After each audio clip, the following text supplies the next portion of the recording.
Cordial saludo, mi nombre es María Angélica Maya y hoy vamos a hablar acerca de la seguridad y la eficacia de las vacunas contra COVID-19.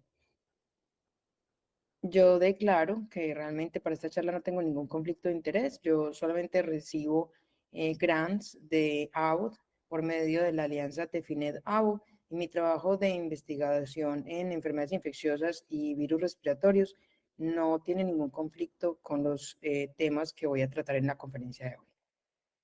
Para el día de hoy vamos a hablar de estadios de los programas de inmunización, luego vamos a hablar sobre cómo se hace un reporte de eventos adversos y qué es lo que se reporta, la efectividad de las vacunas, luego la seguridad y qué nos espera para el futuro.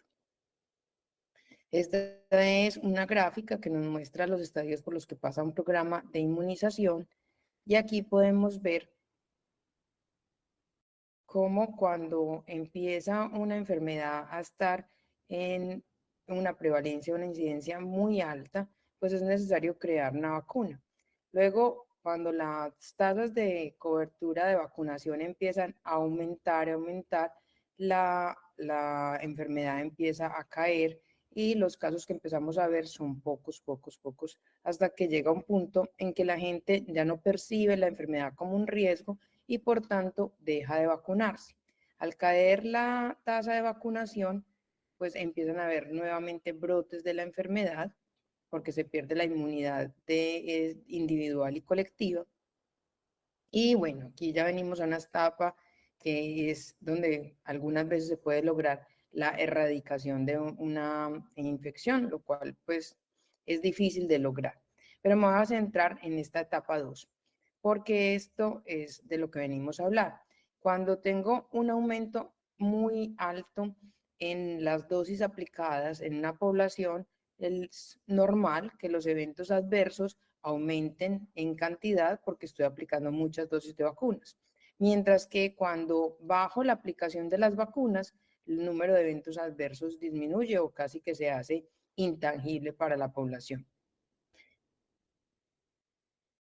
Reportamos eventos adversos de dos clases. Aquellos que son esperados, que son lo que llamamos reactogenicidad, que es esa respuesta que tiene que darse naturalmente frente a la vacuna, puesto que la vacuna es un sistema de entrenamiento para que el cuerpo esté preparado cuando ya vea al virus o a la bacteria en su forma real.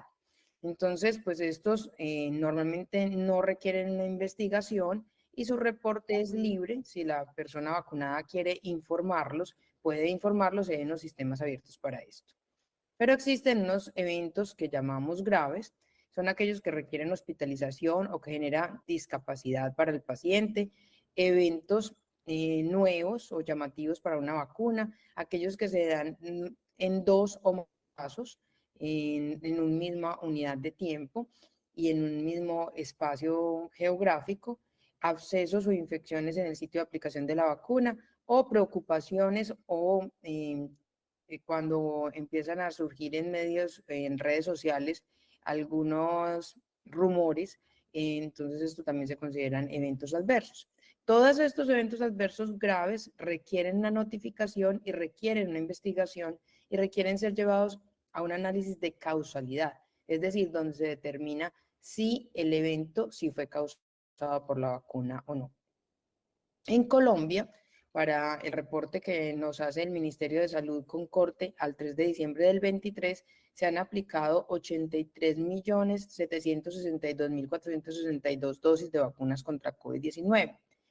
El periodo en el que más vacunas estuvimos aplicando fue entre abril del 2021 y más o menos marzo del 2022. El número de vacunas que se ha aplicado en los últimos meses ha sido bastante poco.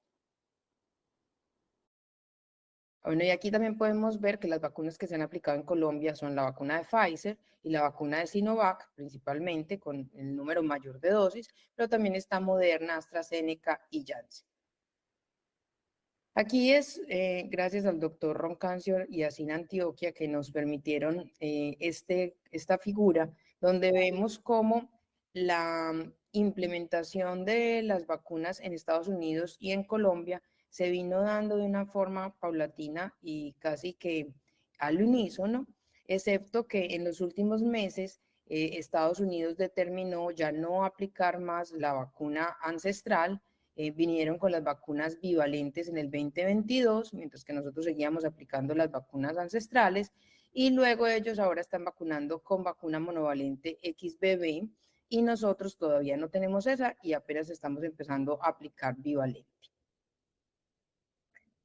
Vamos a hablar entonces de la efectividad. Yo creo que el dato más contundente y que todos los estudios al unísono han encontrado es que las personas que recibieron vacunas tuvieron una disminución significativa del riesgo de morir por COVID-19.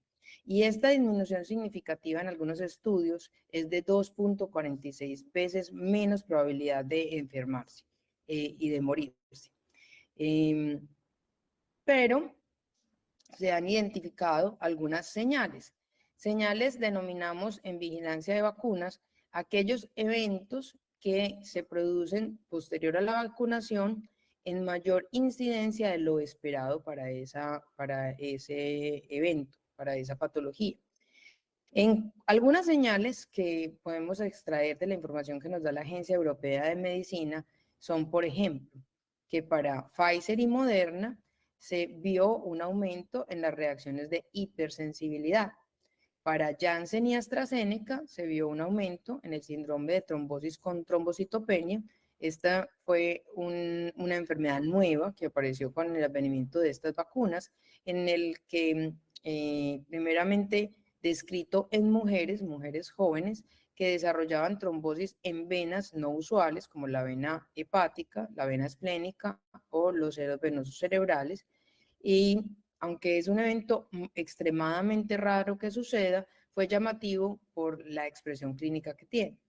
La mielitis transversa también se miró como una posible señal frente a Janssen y AstraZeneca. Y en cuanto a Pfizer y a Moderna, también se resaltaron la aparición, por ejemplo, de miocarditis y pericarditis. Esto es más frecuente en hombres en la segunda dosis y hombres jóvenes. Y aunque también es infrecuente, llama la atención porque era más alto que lo esperado. Afortunadamente, el seguimiento de estos pacientes mostraron que estas miocarditis y pericarditis eran benignas y los síntomas desaparecían rápidamente a las 1 o 2 semanas. También se encontró parestesias, hipoestesias, eritema multiforme e inflamación localizada de la cara en sitios donde se había realizado inyección dérmica en algunas mujeres. Estos simplemente eran señales y estudios posteriores tienen que venir a mirar si verdaderamente hay una asociación fuerte con la vacuna o no, y si la vacuna es la que está causando estas señales. Entonces vengo a traerles estudios recientes de 3 grupos que son sensibles, los adultos mayores, los embarazadas y los niños, que nos muestran más bien, nos enfocan cómo es el perfil de seguridad de estas vacunas. Entonces, en cuanto a los adultos mayores, este metaanálisis que es reciente nos muestra otra vez la efectividad de las vacunas, reduciendo la infección y reduciendo la posibilidad de muerte por COVID-19 en estos pacientes. Y ellos sí observaron que verdaderamente aquel grupo que se vacunó tuvo algunos eventos adversos. Esos eventos adversos los podemos mirar en esta tabla, por ejemplo, los que son locales, como el dolor, la irritación, que se ponga roja la zona donde nos vacunaron, y los que son sistémicos, como la fiebre, la fatiga, el dolor de cabeza, estos fueron los más importantes. Y los que son sistémicos, como la fiebre, la fatiga, el dolor de cabeza, estos fueron los más importantes. Sin embargo, cuando uno hace el balance costo-beneficio de estos eventos adversos versus la prevención de muerte e infección en estos pacientes, la balanza se inclina a favor de la vacunación. Y no se detectó ningún incremento en las complicaciones geriátricas o asociadas a su edad. En este otro estudio que fue realizado por la FDA en mayores de 65 años, se analizaron las bases de datos de Medicare y Medicaid en los Estados Unidos. Aquí las vacunas que recibieron estos pacientes fueron la de Pfizer, Moderna y Janssen, y ellos encontraron que la única señal que seguía mostrando una relación con las vacunas, a pesar de hacerle varios análisis de compensación, era el embolismo pulmonar y se relacionó principalmente con la vacunación con Pfizer. Aunque el grupo que demuestra este evento es un grupo pequeño, pues es algo que es importante seguir estudiando, porque este estudio no es completamente claro en si el hecho de que el grupo que recibió Pfizer tuviera una mayor proporción de residentes en hogares geriátricos y este grupo, especialmente los pacientes tenían mayor edad, estos dos elementos son elementos de confusión que no permiten llegar a una conclusión. Y en este punto siguen estando estudios a favor y en contra. También este otro estudio que ya había sido publicado en JAMA en el 2021, en personas mayores de 18 años, encontraba que no había una relación entre el trombolismo pulmonar y las vacunas de plataforma mRNA.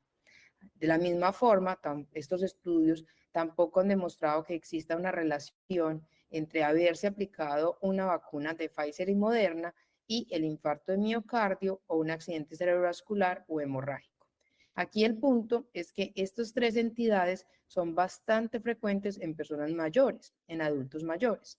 Y como esa es la población que con mayor frecuencia recibió vacunas de plataforma RNA, eso se convierte en un problema que confunde a la gente, porque a personas que ya de hecho por su edad tienen bastante riesgo de tener estos eventos, les aplicamos la vacuna, la gente a primera instancia podría pensar que es la vacuna la que está causando los eventos, pero puede ser simplemente la edad de estos pacientes.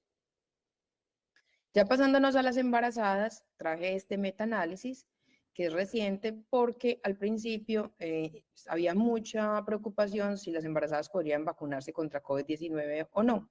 Y hoy tenemos información robusta para decir que las mujeres con COVID-19 tienen mayor riesgo de tener desenlaces nefastos si se infectan con el virus durante el embarazo, pero que si se vacunan y sobre todo si tienen sus esquemas completos, 2 dosis o más, van a tener una reducción significativa del riesgo de infección y de hospitalización por el virus. Además, no se encontraron en este metaanálisis y en otros complicaciones asociadas al desarrollo del feto o a los desenlaces del embarazo. Entonces, ni la madre ni el bebé tuvieron ningún problema que pudiésemos relacionar con la vacunación. Ahora, otro grupo poblacional donde nos preocupamos bastante por la seguridad es los niños. Y este estudio, que también es reciente, nos muestra cuál es la seguridad de la tercera dosis de vacuna de RNA en niños entre 6 meses y 5 años. Aquí se utilizaron bases de datos de los Estados Unidos de niños que fueron vacunados entre junio del 2022 y mayo del 2023.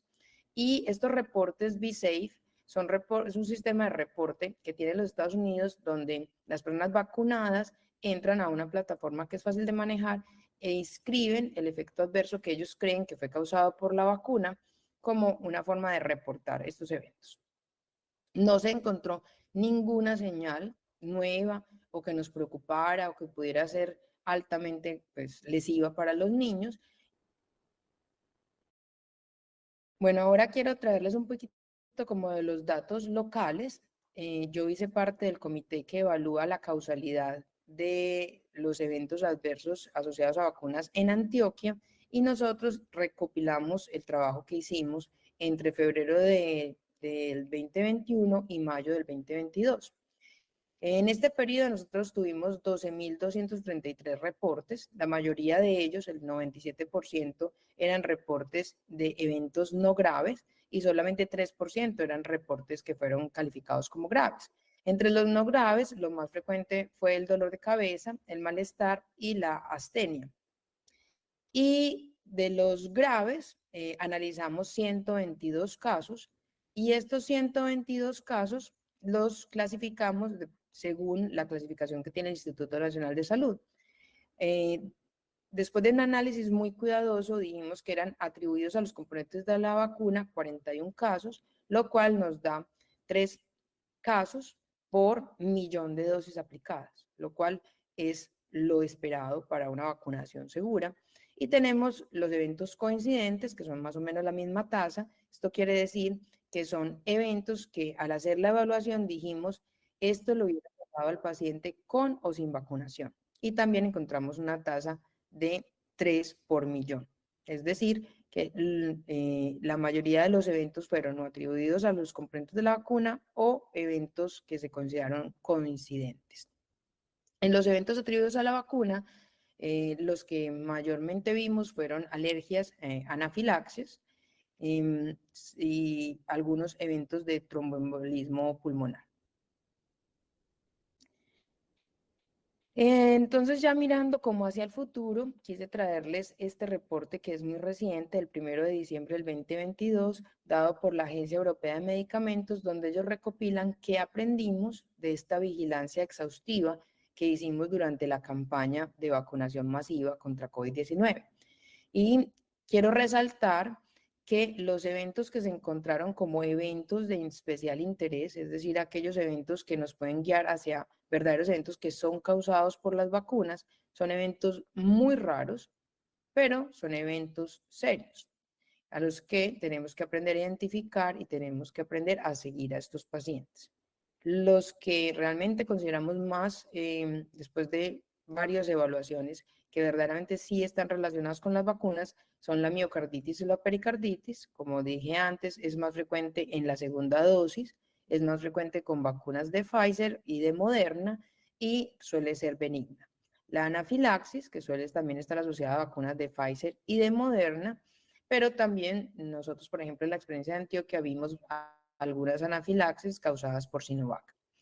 Y el síndrome de trombosis con trombocitopenia, que es un evento, como dije también, más asociado a mujeres de mediana edad y que uno de los cuidados que tenemos que tener es no anticoagular a estas personas con heparines de bajo peso molecular. Hay una cosa que es bastante importante en esto y es que hay muchos más estudios vigilando la seguridad de las vacunas de mRNA que la de Sinovac, porque las vacunas de mRNA se aplicaron muchas más dosis en el mundo y se aplicaron en países que son muy estrictos en el seguimiento de la seguridad de las vacunas. Pues tal vez por eso tenemos más informaciones acerca de la seguridad de las vacunas de mRNA que de los otros tipos de vacunas. Y en el futuro, obviamente, tenemos que seguir avanzando en reconocer la fisiopatología, los mecanismos que causan estos eventos adversos para poder seguir mejorando las vacunas y mejorando estas plataformas. Esto se vuelve más difícil porque a medida que baja el número de pacientes vacunados, como estos eventos son extremadamente raros, pues al disminuir el número de dosis aplicadas, casi que estos eventos dejan de existir. Y una de las cosas que alaba la Agencia Europea de Medicamentos y que yo también quiero alabar es que los reportes de seguridad espontáneos realizados por las personas que notan en casa el evento después de la vacunación son extremadamente importantes para nosotros seguir vigilando la seguridad de estas vacunas y las nuevas que están viniendo. Porque una de las ventajas que tienen las plataformas de mRNA es que son fáciles de modificar y con ellas podemos seguir haciendo segundas y terceras y cuartas generaciones de vacuna, porque a medida que el virus muta, la vacuna también tiene que ir cambiando. Muchísimas gracias.